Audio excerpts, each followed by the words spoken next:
Comment fonctionne le mécanisme de TVA? On va voir à août ce qu'il faut savoir la TVA, correspondant à la taxe sur la valeur ajoutée. Mais alors qu'est-ce que la taxe sur la valeur ajoutée? Et comment se calcule-t-elle? Elle correspond à la richesse créée par une entreprise lors du processus de production.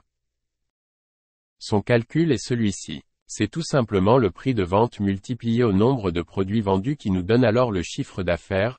Ainsi on le soustrait aux ensembles des éléments détruits ou transformés au cours du processus de production correspondant aux consommations intermédiaires et on trouve alors la valeur ajoutée. Maintenant que l'on sait ce qu'est la valeur ajoutée, on va voir quel taux est à appliquer sur les différents biens courants. Ce taux est toujours défini en pourcentage. On retrouve la TVA normale de 20% sur tous les biens, tels que le textile. De la TVA intermédiaire à 10% sur les transports, la restauration.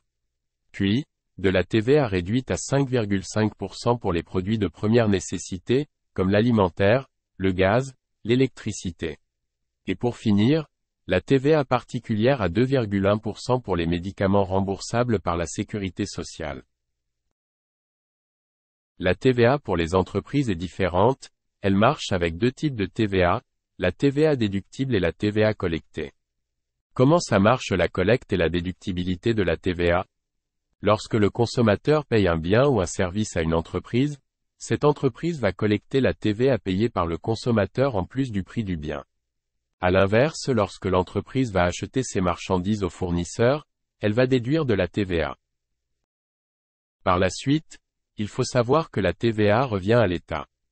Tous les mois, l'entreprise va calculer son solde de TVA, en faisant une soustraction entre la TVA collectée et la TVA déductible. Une fois le solde de TVA calculé, si ce solde est négatif, l'État nous doit de l'argent. Mais s'il est positif, on doit ce solde à l'État. Voilà, maintenant vous êtes tous prêts à payer votre TVA. Ah!